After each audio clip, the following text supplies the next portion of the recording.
켄터키 렉싱턴에 있는 UK 대학병원의 그 NICU, 즉 NICU라는 거는 이제 네오네이탈 인텐시브 케어 유닛에서 그 줄임말로 NICU라고 하는 곳이 있습니다. 그 NICU에는 이제 신생아들이 태어나자마자 이제 여러 가지 증상이 안 좋을 때, 특별히 이제 일찍 태어났다거나 그래서 여러 가지 복합적인 이제 어려움이 있을 때 이제 이 NICU에 들어가게 되는데요. 그 한 아기가 있었습니다.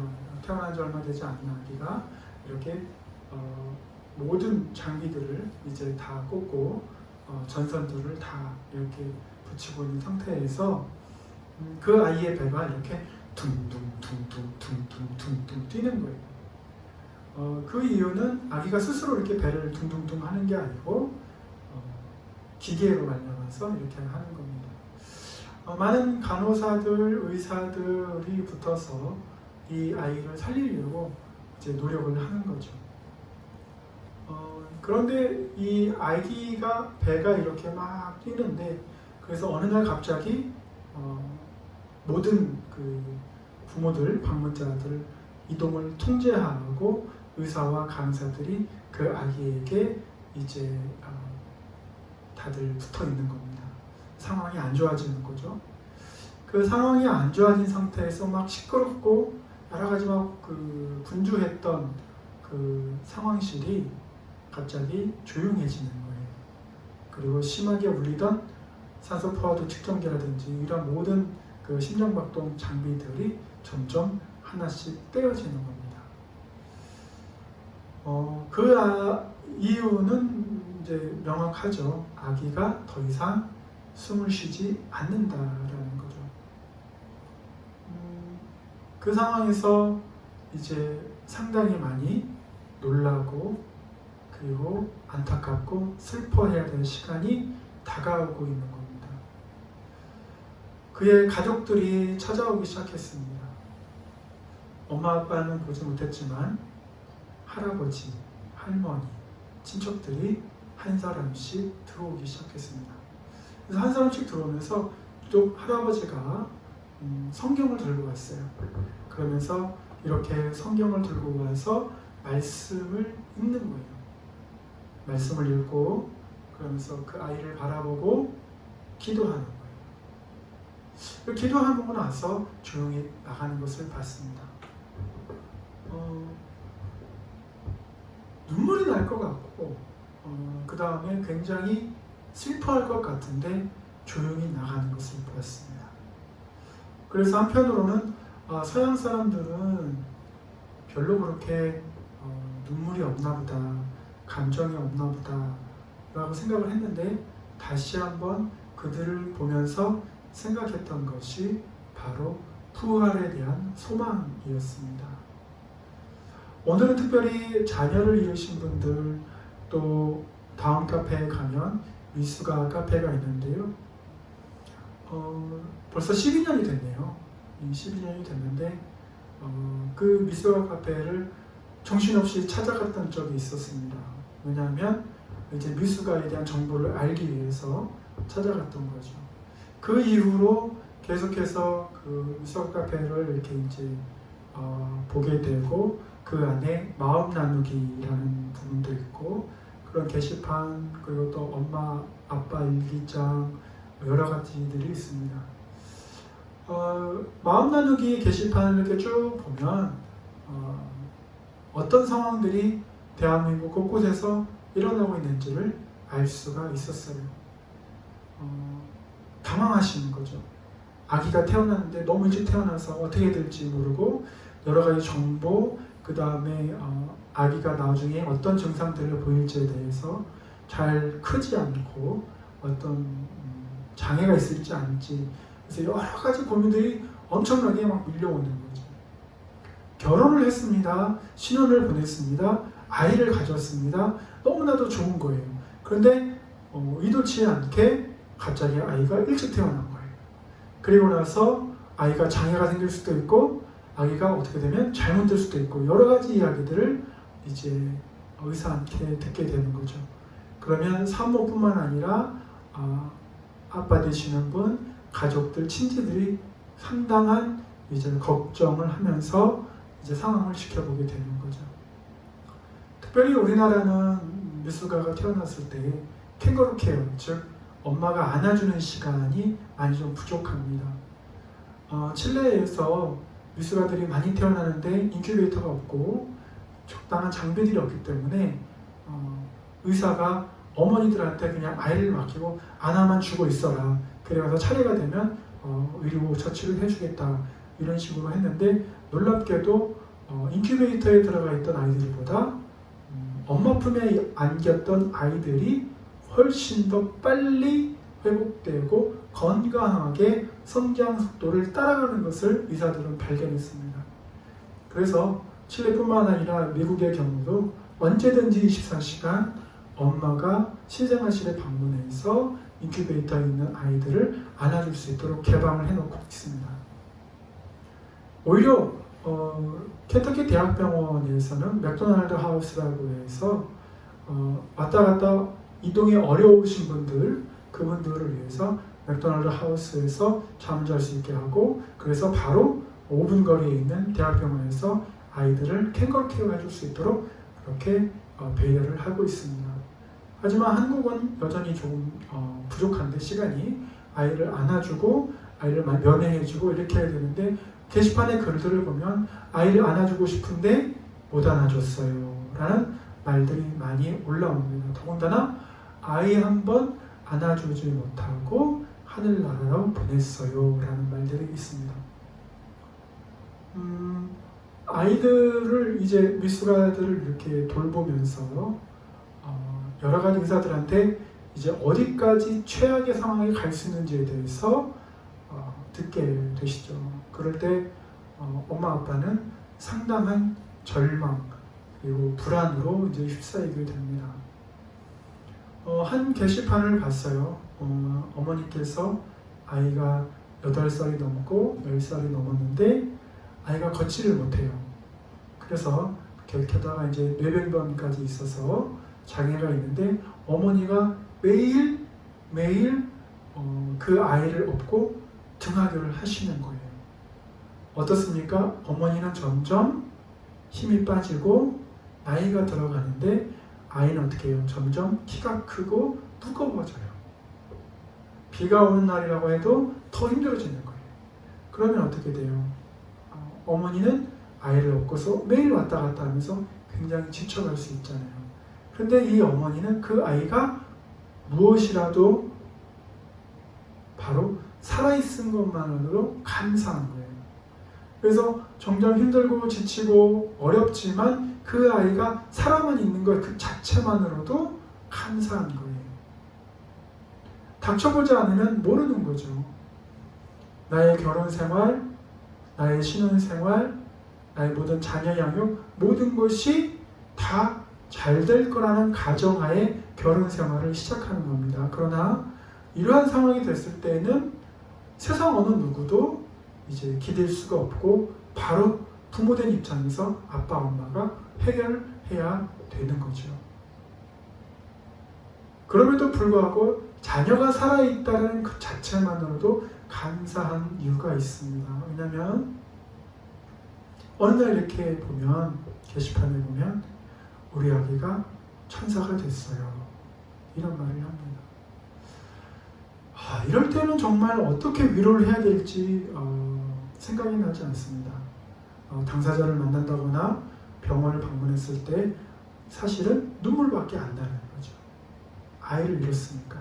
그 사람의 그 아이 자녀를 잃은 심정에 대해서 어떻게 표현해야 될 줄은 모르는 거죠.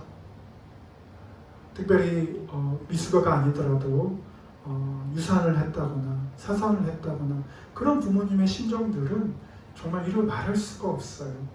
그리고 더 안타까운 건 뭐예요? 그 아이가 천사가 됐다 할지라도 하늘나라로 갔다 할지라도 그 마음속에서 어떻게 그 아이가 자라게 되는 거예요. 그래서 그 또래 아이들을 보면 우리 아이도 저렇게 자랐겠구나. 또 그 또래 아이들이 대학을 가면 내 아이가 태어났으면 그래 자랐으면 대학에 갔겠구나. 또 그 아이가 커서 그 또래들이 결혼을 하게 되면 그 아이가 또 자라서 이때쯤이면 결혼을 했겠구나. 남의 손주들을 보게 되면 어떻게 됩니까? 그 아이가 자랐으면 나도 그렇게 손주를 볼 텐데 라는 생각을 하실 수 있어요. 그러면서 점점점 나이가 들어가고 이제 연세가 드셔서 죽음이 다가온 것을 알 때에 그때 아이가 그 끝난 아이가 계속해서 생각날 수 있어요. 그런데 한 가지 어느 곳에서도 찾을 수 없는 마음 나누기 게시판을 보게 되면 이런 글들도 가끔 올라와요. 우리 아이 이름을 어떻게 지을까요? 그래서 철학관을 간다든지 장명소를 간다든지 절에 간다든지 어떤 용한 무당을 만난다든지 이런 생각을 하시면서 이제 아이 이름을 지는다고 말씀도 하세요. 그러나 절이라든지 용한 무당이라든지 철학관이라든지 장명소에서 말해주지 않는 게 하나 있어요. 그게 뭐냐면 바로 부활입니다. 부활은 사실 어느 종교에서도 찾아볼 수 없는 독특한 개념입니다. 어느 누구도 인간이 죽고 나서 다시 살아난다고 생각하는 사람들은 없었어요.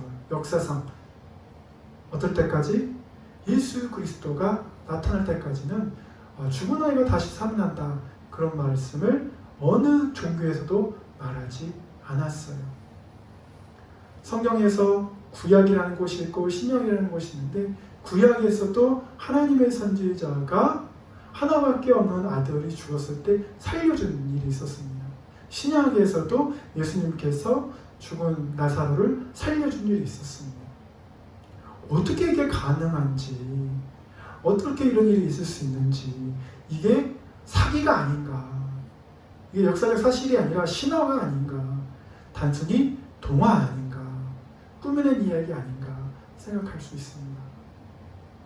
그런데 그렇게 의심할 수 있을 만도 하고 그렇게 의심하는 게 굉장히 타당한 이야기입니다.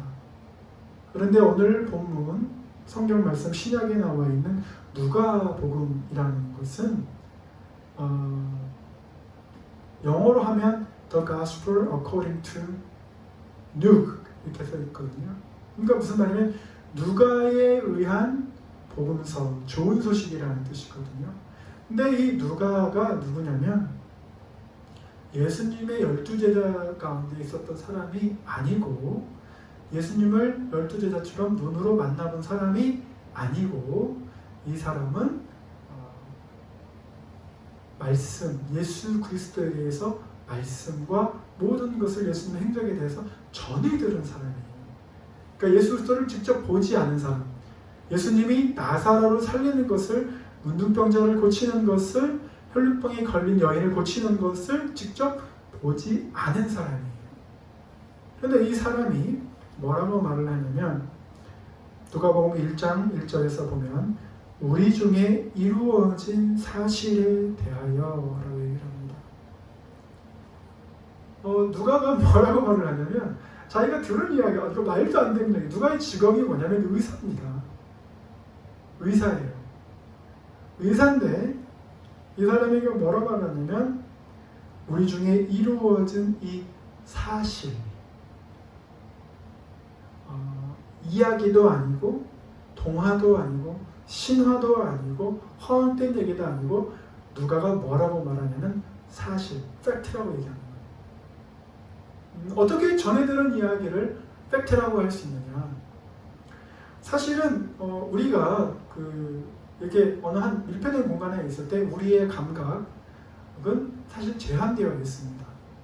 그래서 누가 지붕 위에다가 물을 막 뿌릴 때 이 안에 갇혀있는 사람은 첫 번째 밖에 비가 오나 라고 생각할 수 있습니다. 두 번째 누가 천장에다가 물을 뿌리나 라고 생각할 수도 있습니다.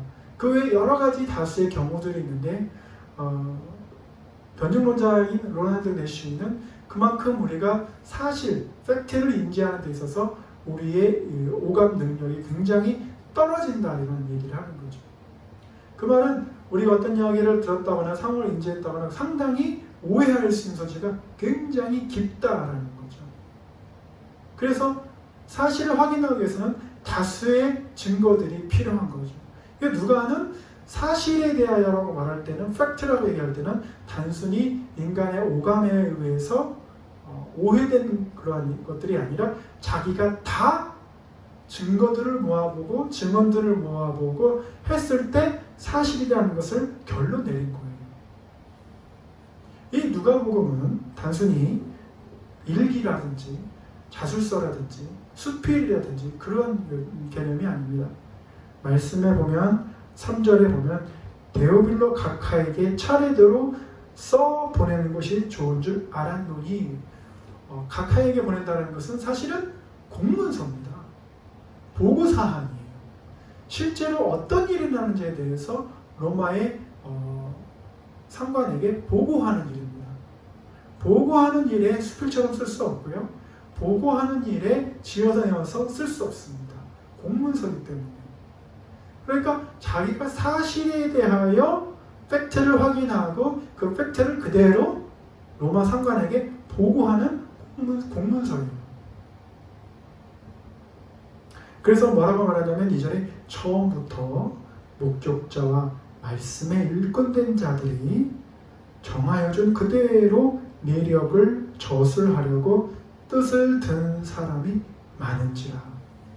예수 그리스도의 그 사역, 예를 들면 문둥병자를 고쳤다든지 혈루병 여인을 고쳤다든지 나사로를 살렸다든지 이런 모든 기적들에 관하여서 사람들이 사실을 확인하고 내력을 확인하고 했던 사람들이 그거를 보고하려고 썼던 사람들이 굉장히 많았다라는 거죠. 그러니까 자기만 유일하게 쓴 것이 아니라 여러 사람들이 사실에 대하여 계속해서 예수 그리스도에 대해서 부활에 대해서 보고를 했다라는 거죠. 의사의 입장에서 인간의 부활, 오래되었던 지병이 낫는다든지 한센병이 낫는다든지 이것은 굉장히 어려운 일임에도 불구하고 누군가 죽어서 살아났다, 3일 만에 누군가 나흘이 지났는데 살아났다, 사흘이 지났는데 살아났다, 이거는 있을 수가 없는 일임에도 불구하고 그런 일이 벌어졌다는 사실에 대해서 어떻게 해요? 확인을 다 누가가 했다라는 거죠. 그래서 그 모든 일을 근원부터 자세히 미루어 살핀 나도. 그러니까 여러 사람이 팩트에 대해서 나사렛가 살아나고 예수 그리스도가 부활한 사실에 대해서 이 팩트에 대해서 자기가 면밀하게 의사로서 다 따져봤다는 거예요. 제자들은, 예수님을 따라다녔던 제자들은 뭘 조사할 필요 없어요. 자기가 직접 봤으니까. 자기가 직접 봤으니까 조사할 필요가 없어요. 누가 너 거짓말이라고 말해도 부인할 수가 없어요. 왜요? 자기는 사실을 봤으니까. 근데 안 본 사람들은 아유 무슨 거짓말이야. 어서 지어내고 있어. 그렇게 말할 수 있어요. 그런데 누가는 모든 증거들을 다 수집하고 따져보고 내력을 다 살펴보고 나서 이제는 공식적으로 이것이 사실임을 보고하는 누가복음을 쓴 겁니다. 그러니까 누가복음 1장 1절에서 3절 이후의 모든 글들은 이미 사실임을 확증하고 쓰는 글들이에요. 거기에 거짓이 들어갈 수가 없는 겁니다. 그런데 어떻게 됐습니까? 나사로가 부활했어요. 나사로야 나오너라 했더니 죽은 자가 살아났습니다. 예수님께서 십자가에 못 박히시고 나서 3일 만에 부활하신 거예요. 하늘로 구름을 타고 승천하신 거예요. 이러한 일을 만일 전혀 검증 능력이 없는, 우리가 흔히 말하는 연구 능력이 없는 사람이 썼다고 하면 믿지 않을 거예요. 그런데 누가뿐만 아니라 여러 사람들이 모든 내력들을 다 조사해서, 다시 말하면 연구 능력이 있는 사람들이 다 조사해서 어떻게 했다? 공식적으로 기록을 남긴 거예요. 그래서 만약에 죽은 자가 살아났다라고 믿지 못하시겠다면 그거는 이 말씀대로 보면 팩트를 부인하는 거예요. 그래서 이러한 그거는 그냥 사실을 부인한 거기 때문에 본인 선택입니다. 그러나 이 만약에 누가복음의 말씀대로 이 팩트를 믿는다기보다는 인정을 한다면 거기에 소망이 있습니다. 어떤 소망이냐면 예수 그리스도가 십자가에서 죽으시고 3일 만에 부활하신 사실을 팩트로 인정을 한다면, 그래서 그 말씀대로 우리도 부활한다고 한다는 말을 팩트로 믿으면 어떤 일이 발생하냐면, 자녀를 이루신 분들, 유산을 했거나 사산을 했거나 어떤 사고로 자녀를 잃었거나 우리가 그 자녀를 어떻게 된다? 다시 볼 수 있다라는 겁니다. 부활해서 다시 만난다라는 겁니다. 여기에는 한 가지 가정이 있어요. 어떤 가정이 있냐면 내 자녀가 예수 그리스도를 믿을 때. 근데 제가 이전 설교 자녀와 행복한 동행에서 말씀드렸듯이 뱃속에 있었던 아기들은 하나님께서 전적인 은혜로 구원해 주셔서 부활해서 우리가 만난다 그랬습니다. 그렇다면 내 자녀가 초등학교를 다녔거나 중고등학교를 다녔거나 대학을 다녔다 그랬을 때, 자녀를 잃었을 때 이제 곧 세월호 기념일이 다가옵니다. 4월 16일인데 4월 15일이 선교일이고 4월 16일이 이제 세월호 기념일인데요. 세월호는 너무나도 부끄럽지만 우리가 구하지 못한 것이 아니라 구하지 않았다라는 게 이제 정설입니다. 많은 국민들이 동감하고 있고요. 그런데 이제 선거일이 다가오면서 세월호에 대한 얘기가 다시 나오고 있어요. 그러면서 세월호 유족에 대해서 다시 한번 상처를 주는 말들과 여론이 있습니다. 그 중에 그 세월호 유족 중에 한 분이신 한 장로님께서 세월호 사건 때 자녀를 잃고 나서 인터넷에 이런 글을 올리셨어요. 많은 사람들이 예수 그리스도를 믿고 하나님을 믿는 사람들이, 또 믿지 않는 사람들이 뭐라고 얘기했냐면, 만일 하나님이 살아계시다면 왜 세월호 사건을 막아주지 않았느냐, 왜 하나님이 살아계시다면 예수 그리스도를 잘 믿는 당신의 자녀를 왜 구해주지 않았느냐. 물론 이것에 대해서 변증론적으로 여러 가지 설명을 해줄 수 있습니다. 하나님께서 그 영혼을 살리시기 위해서 중력을 멈추셔야 되고, 모든 물리적인 법칙도 멈추셔야 되고, 모든 일반적인 흐름에 대해서 모든 것을 다 멈추셔야 돼요. 물론 구약에서 여호수아를 해서 하나님이 지구의 자전을 멈추신 적은 있으십니다. 그러나 특별한 일이에요. 그러나 그 이후에는 없었습니다.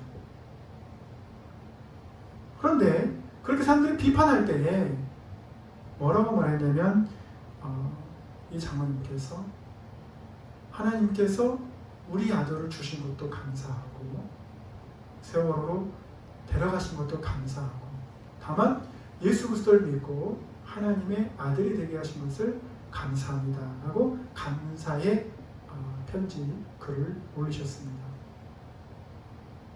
그렇다면 여기서 이제 논란이 될 수 있는 것이 뭐냐면, 믿지 않았는데, 내 자녀는 교회를 다니지 않았는데 어떻게 하면 되나요? 한 가지 제가 말씀드릴 수 있는 것은 하나님의 은혜가 있기를 바랍니다. 그리고 다시 만날 수 있기를 바랍니다. 하나님께서 우리에게 모든 사람들이, 예수 그리스도를 믿는 사람, 믿지 않는 사람들이 모든 사람이 다시 부활하는데, 그때는 믿는 사람은 영원한 하나님의 천국에, 믿지 않는 사람은 영원한 지옥에 간다고 성경에 말씀해 주고 있습니다. 그래서 지금 하나님이 우리에게 주신 가장 큰 은혜는 우리가 살아있을 동안에 첫 번째 예수 그리스도를 믿을 수 있는 기회를 주셨다입니다.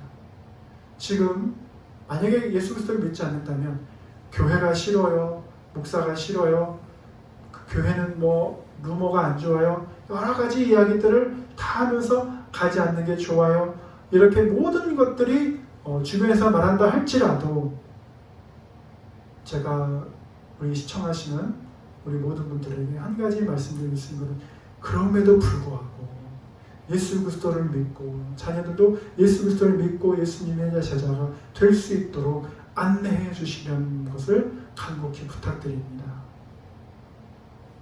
이거는 내가 들어보니까 교회는 별로 안 좋던데요. 그래서 예수 그리스도를 안 믿었습니다. 제가 예수 그리스도를 믿어봐도 아무런 소용이 없을 것 같아서 안 믿었습니다. 저는 제 취미생활 때문에 안 믿었습니다. 제가 장가가느라고 안 믿었습니다. 제 사업을 하느라고 안 믿었습니다. 나중에는 그게 변명이 되지 못해요. 변명이 되지를 못해요. 하나님의 말씀은 예언대로 계속해서 성취되고 있습니다. 하나님의 종말은, 하나님의 나라는 계속해서 오고 있습니다. 그래서 만약에 지금 늦기 전에 예수 그리스도를 믿고 자녀들과 함께 예수 그리스도를 믿고 자손 대대로 예수 그리스도를 믿고 따르는 제자가 되는 삶을 사신다면 그 부활의 날에 큰 기쁨이 넘칠 겁니다. 아니 목사님은 그걸 어떻게 알고, 당신이 그걸 어떻게 알고? 성경을 보면서 그대로 믿는 거죠. 그래서 예수님께서 도마에게 말씀해 주셨습니다. 내가 본고로 믿느냐, 보지 않고 믿는 자가 복되도다 라고 하시는 거예요. 지금 예수님께서는 이 부활절에 여전히 우리에게 기회를 주고 계세요. 주 예수를 믿으라, 그래야 너와 내 집이 구원을 얻으리라. 오늘 누가는요 아주 현명한 사람입니다.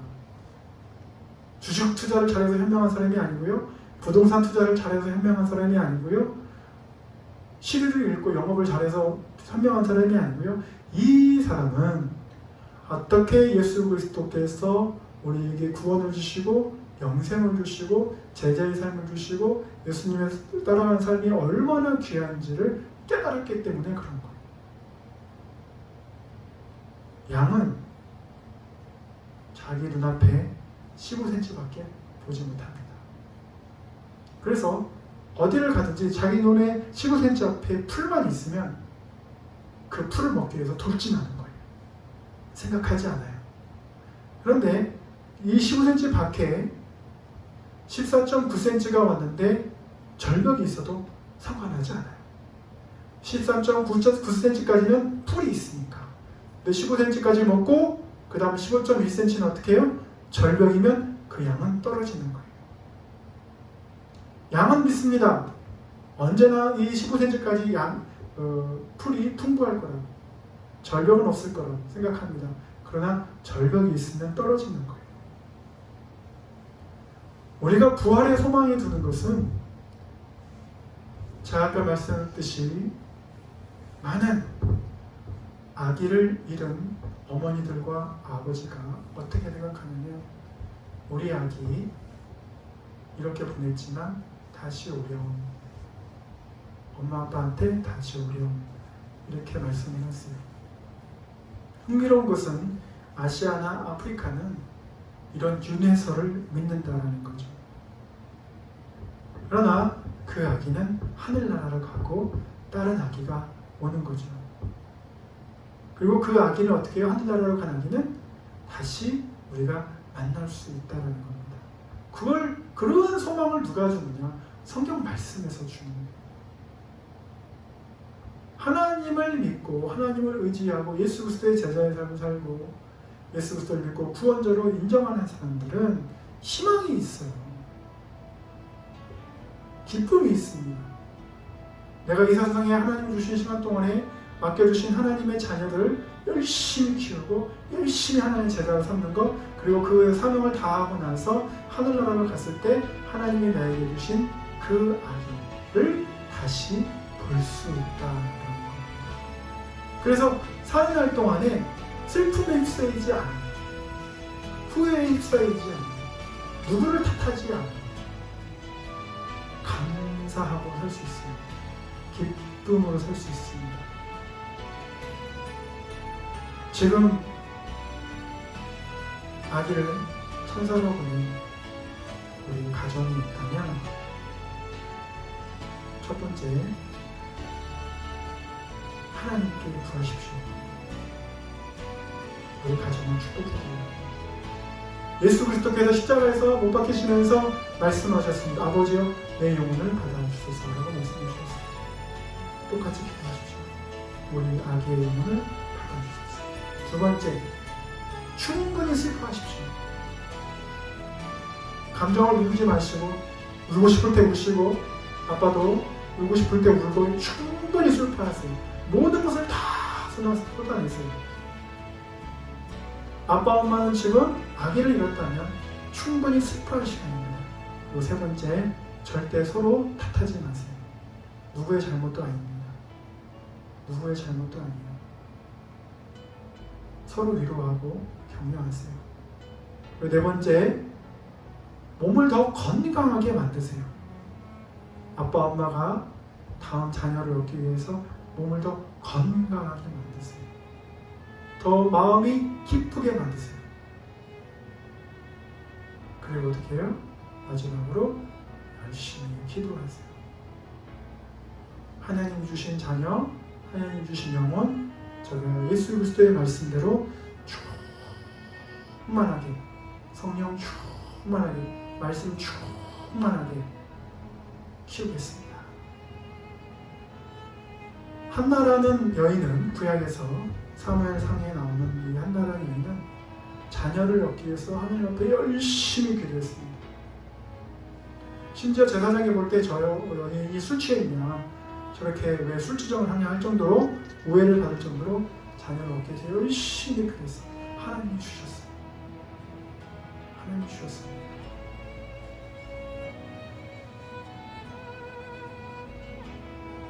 한 가지 더 어려운 이야기지만 본인만 아시는 이야기일 수도 있습니다. 본인과 하나님만 아시는 이야기일 수 있는데, 혹시 낙태를 하셨다면